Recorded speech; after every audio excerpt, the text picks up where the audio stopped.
दोस्तों आईआरसीटीसी और रेलवे भी कभी कभी बहुत बड़े बड़े गलत फैसले ले लेता है, जिससे आम यात्रियों को बहुत नुकसान होता है और उनकी यात्रा में भी बहुत विघ्न पड़ते हैं। तो ऐसे ही आईआरसीटीसी और रेलवे की तरफ से दो बहुत बड़े अपडेट आ रहे हैं और ये अपडेट आप लोग को जाना बहुत ही ज़्यादा ज़रूरी है। तो हेलो दोस्तों, कैसे हैं आप सब लोग। उम्मीद करती हूँ आप सब लोग बहुत अच्छे होंगे, मस्त होंगे। फिर से मेरे चैनल में एक नई वीडियो और जानकारी के साथ आप सभी लोग का स्वागत है। वीडियो को शुरू करने से पहले आपसे प्यार भरा रिक्वेस्ट है कि जो भी चैनल पे नए होंगे वो चैनल को सब्सक्राइब कर लीजिएगा। वीडियो पसंद आए तो लाइक शेयर करना ना भूलें। तो चलिए वीडियो की तरफ बढ़ते हैं और जो दो बड़े लेटेस्ट अपडेट आ रहे हैं रेलवे और आईआरसीटीसी की तरफ से वो क्या है। देखिए, जो पहला बड़ा लेटेस्ट अपडेट इंडियन रेलवे की तरफ से आ रहा है वो नई दिल्ली रेलवे स्टेशन को लेके आ रहा है। देखिए दोस्तों, आप लोगों ने देखा था कि अभी कुछ महीने पहले इतनी ज़्यादा भगदड़ हुई थी नई दिल्ली रेलवे स्टेशन पे भीड़ के कारण, जिससे कि कई लोगों की मौतें हुई और महाकुंभ के दौरान भी रेलवे स्टेशन पे बहुत ज़्यादा भीड़ देखने को मिला था। तो उसी भीड़ को मद्देनज़र रखते हुए इंडियन रेलवे एक बहुत बड़ा फैसला लेने जा रहा है। वो है नई दिल्ली रेलवे स्टेशन के जो सीढ़ी और एक्सलेटर होते उसको लेके और जो ओवर ब्रिज होता उस पर एक बड़ा फैसला लिया है। वो ये है कि अब कोई भी व्यक्ति अगर नई दिल्ली रेलवे स्टेशन के सीढ़ियों पर या ओवर ब्रिज पे अगर बैठे हुए मिले तो उनसे 500 रुपये जुर्माना लगेगा। देखिए, ये नियम पहले भी लागू था कि कोई जीना सीढ़ी पे या ओवर ब्रिज पे बैठता था तो उसको जुर्माना दिया जाए, लेकिन पूरी तरीके से ये कंपलसरी नहीं था। लेकिन इसको अब पूरी तरीके से लागू हो गया। अगर कोई भी व्यक्ति नई दिल्ली रेलवे स्टेशन पे खासकर अगर सीढ़ियों पर बैठा या फिर ओवर ब्रिज जो होता उस पर बैठे पे मिल गया तो उनको 500 रुपये जुर्माना देना पड़ा। क्योंकि आप लोग जानते हैं दोस्तों कि नई दिल्ली रेलवे स्टेशन एक बहुत बड़ा रेलवे स्टेशन, जो अगर कोई व्यक्ति सीढ़ी पे या ओवर ब्रिज पे बैठता है तो इससे यात्रियों के आने जाने में दिक्कत होती है, जिससे कि भीड़ थोड़ी ज़्यादा बढ़ जाती है और भीड़ के कारण ही ये घटना हुई थी। तो ये सबसे बड़ा नई दिल्ली रेलवे स्टेशन से निकल के आ रहा है। अब बात करते हैं दूसरे नए बड़े अपडेट के बारे में, जो कि आईआरसीटीसी की तरफ से आ रहा है।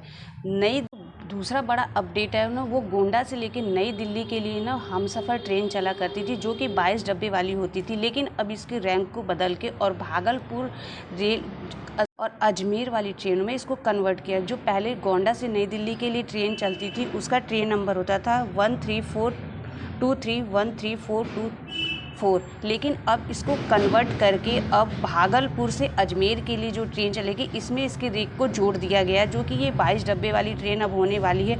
और इसकी जो गाड़ी संख्या है वो 12349 और 12350।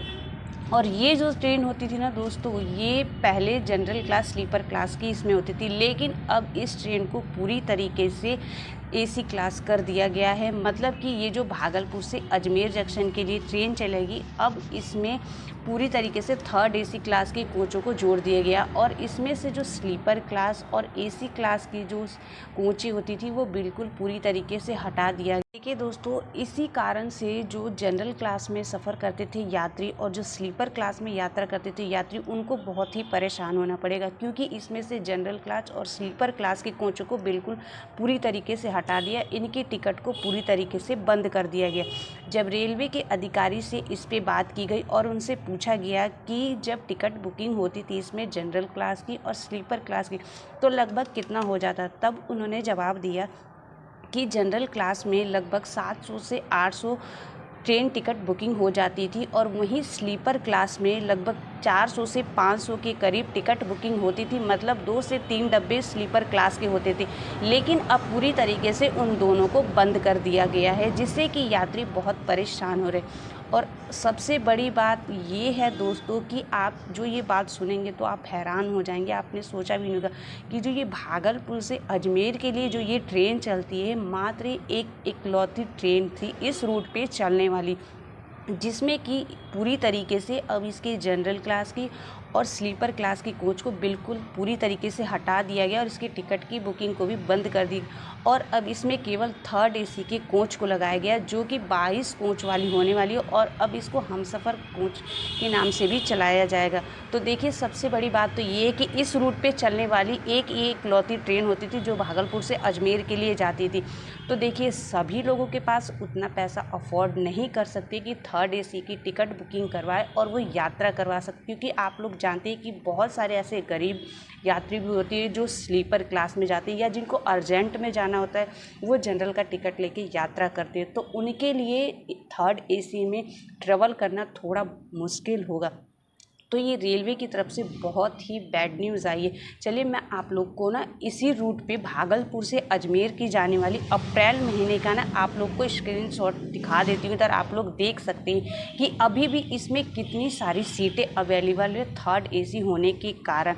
और यह जो ट्रेन है ना, ये वीकली ट्रेन होती है और इसका जो भागलपुर से अजमेर के लिए जो टाइम लगता है ना, वो 33 घंटे का ये समय लेती है ये ट्रेन। आप लोग देख सकते हैं कि इधर 6 तारीख में भी और इधर 3 तारीख में भी जो थर्ड एसी की कोची है ना, वो देखिए कितनी सारी इसमें सीटें अवेलेबल है, होंगी भी अवेलेबल, क्योंकि जो नॉर्मल यात्री है वो तो थर्ड एसी में पैसा अफोर्ड नहीं कर सकते और यात्रा नहीं कर सकते हैं।